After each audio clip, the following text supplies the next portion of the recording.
Alright guys, Ian from Such Close Disc Golf, catching with Paul McBeth for his video AMA. We got our first question. So, aliens have landed on Earth and challenge you to a best shot doubles match that will determine the fate of the planet. Who do you pick as your partner? At the moment, probably Simon Lizotte. What about if it's worst shot? If it's worst shot, Nate Sexton. He never takes risks. Yeah, dude. I know I'll be in the middle. What's the most memorable shot you've thrown? Probably hole 17 at Memorial in 2011. That was the first national tour I won, first big win of my career, and it was to beat Josh Anton. So it was a clutch shot because I lost all my destroyers at that point. And, it was my last destroyer I had, and I was able to get the 2 and secure it. Cool, man. If you had free reign to make any changes you wanted to the sport of disc golf, what would they be? Would you change anything about the discs, baskets, tee pads, tournament rules? I think the discs are fine. Probably baskets more than anything. Maybe a little smaller. Okay. Not shorter, but skinnier. Okay. Skinnier, smaller target for us to. Just mostly at the elite level, you know, the pro tour and things like that. I'd like to see national tours and majors have a smaller basket, so it's actually like different. You know, golf, they have harder courses, not smaller holes, but harder courses. So we don't have that freedom right now. So maybe smaller baskets. Okay. Any tourney rules? You good? Not that I can think of. 2 meter, just completely gone. Okay. Did you buy a Reddit bag tag? No. You probably don't know what that is, do you? How long did your skill progression take? Did you spend time rattling chains day and night, or did you take a few years before you decided to be serious about it? I started in 2004, and I enjoyed competing. It was right when I switched from baseball to disc golf, temporarily, I guess. So 2004, 2005, 2006 were kind of like AMs. So I progressed through the AM ranks and slowly went up. But then from like pro to touring pro, it took about 3 years. Okay. And lots of practice. Yeah, for sure. What's your advice for players in the advanced amateur division who would like to further their game but find it hard to justify the amount of practice? It's really small things. You got to practice a lot to keep progressing, but really it's mentality. Mentality is the biggest thing that separates, you know, AMs from pros. Like, you see advanced amateurs out there all the time that can come in with for this course, come in something in the 40s. Yeah. And like 1050, 1060 rated rounds, but they can't do it on a consistent basis, which is the biggest thing from AMs to pros. Consistency and mental game, you know. Cool. Pros get bad breaks and they could still shoot 1,000 rounds. AMs will get those bad breaks and shoot 940s. For sure. This one's like, what do you think about the 10 meter putting rule? 10 meter, you cool with it? Yeah, I don't jump putt from that close typically, so it's kind of a further range for me, so I don't mind it, but I'm sure there's a rule that they can make that would better increase, you know, the falling putts. What do you think about like all the step putts with like Uli and Feldy and? I don't care. I mean, however you need to make it, you need to make it. I mean, it doesn't matter to me. Cool. I'm gonna work on my game and hopefully putt better than they do. For sure, man. Do you have a favorite trick throw that doesn't have much utility on the course? Probably just like a stall shot. Okay. You know, with like a putter or something, to where I can throw it up high in the sky and literally have it land 60 feet behind me or however far I need it, up to like, I know in Texas I threw one backwards that went about 400 feet, which was actually the shot I needed. Really? Yeah. So you just need the right amount of winds most of the time. Gotcha. Congrats on the amazing 2014. We'll be watching you throughout the 2015 season. Blah, blah, blah. Why do you continue to bag champion Rock 3s as well as pro Rock 3s? They're different. I mean, the plastics are different. The champion ones, they're more durable and they're a little bit more overstable. So I like to I can throw those as hard as I want and still get them to go straight and finish with a little bit of fade at the end.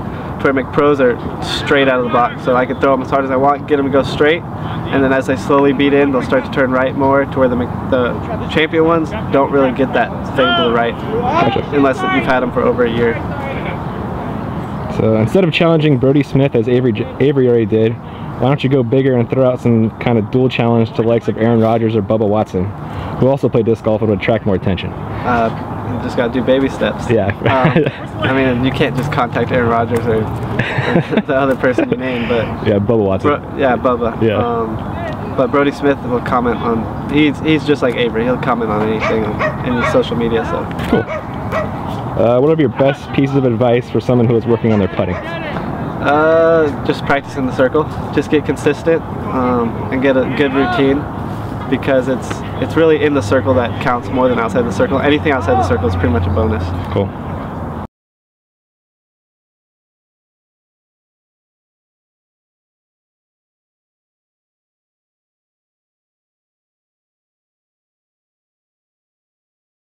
Anything designed by UC Maresma.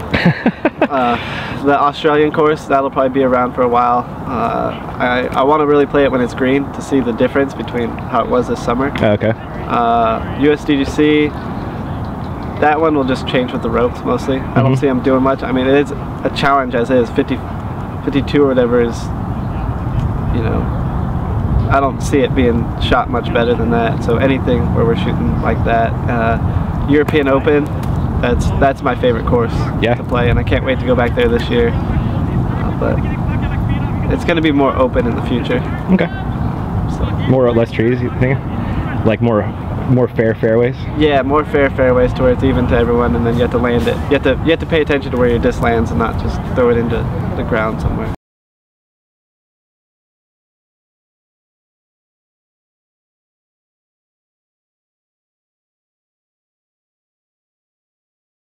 I don't like going to courses and winging it. I like to go and prepare on the course. I could go to any course and play it, but that's not, you know, the best game that I'll bring. You know, it'd be like a C or a B game, and I don't want to do that. You know, it'd be a waste of money to go somewhere and not try as hard as you can. For sure. So I'd say at least 2 days. Okay. 2 days for one course is probably good.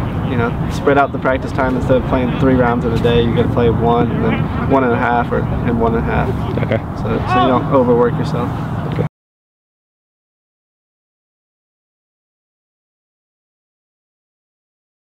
I think it's just a whole team switch. Okay. I knew Will, I mean, growing up and things like that. So it's not like he's a bad person or anything. Yeah. It's just I guess rivalries. Yeah. Team rivalry. Yeah. You want to beat the other person. Yeah. So of course people are gonna have problems. You know, just I'm sure it's with everyone. Yeah, for sure.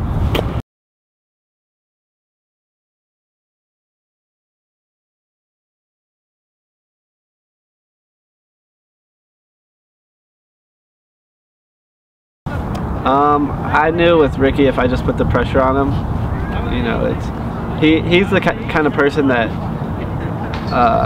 wins by a lot often. You know, when he wins, it's not a close match. So I knew if I kept it close and kept putting the pressure on it, that he would make a mistake somewhere. And I knew if I made one, I could recover.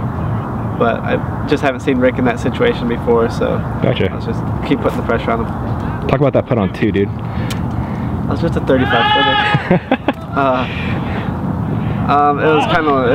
It was do or die, honestly. Every shot on that round. So I knew if I was gonna make it, you know, I can't leave it short. I don't know. I didn't really see anyone there. You know, there was the big gallery. I watched the video, and I didn't see those people around me. So somebody said you were trying to ace it on your drive. I was. You were you? Yeah. Okay. There you go.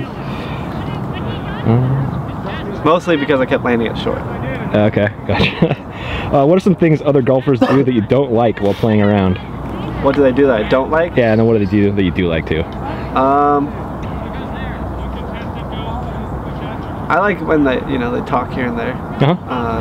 Just keep it casual. What they do that I don't like, I guess probably not talk or just ignore. Yeah. Ignore you like you're not there. That's probably the biggest thing. Okay.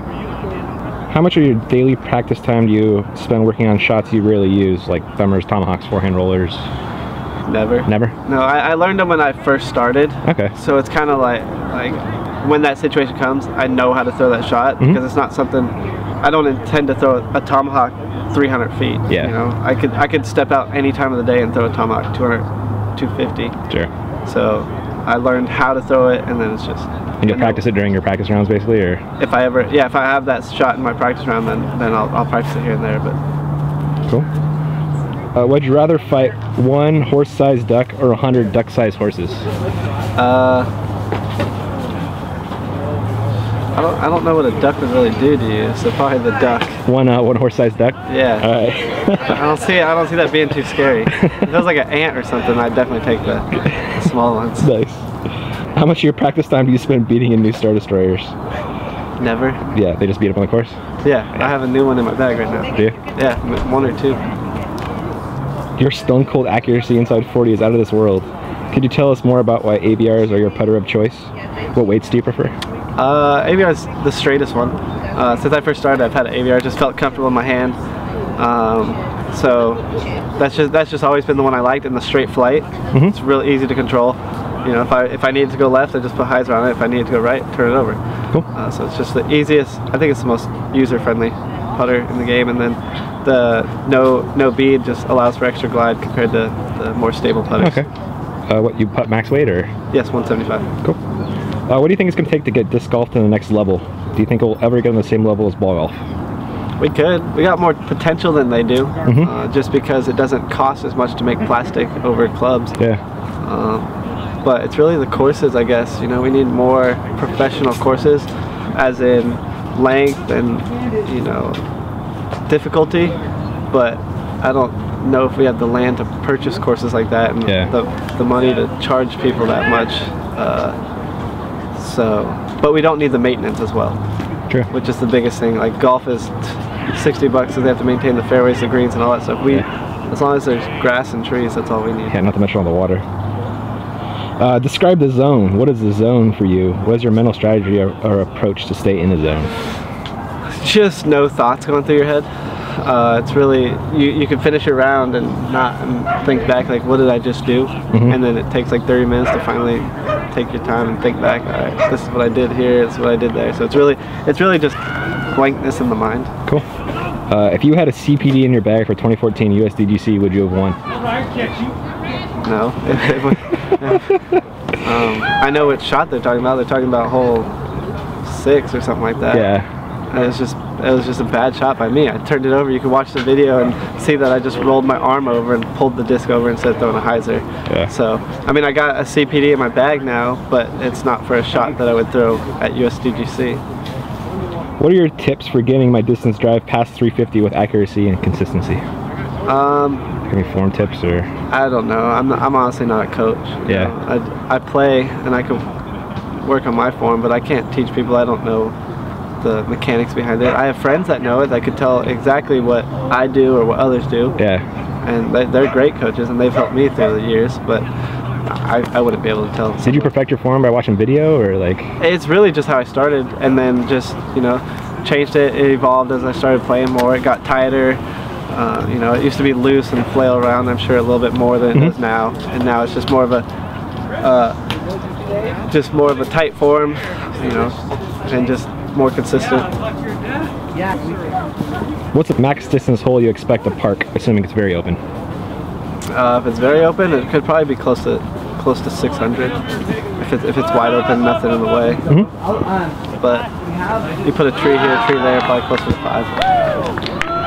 Did you laugh as much as me with Sidewinder 22 claimed he would beat you in a sidearm only contest? I gave him a little smile. I mean, people don't know, but I started my first 2 years all sidearm. Did you really? Yeah. I did not know that. Yeah, I mean, until 2006 or something. That explains why your sidearm's so solid, dude. Yeah, I didn't really have a backhand, so people don't know that.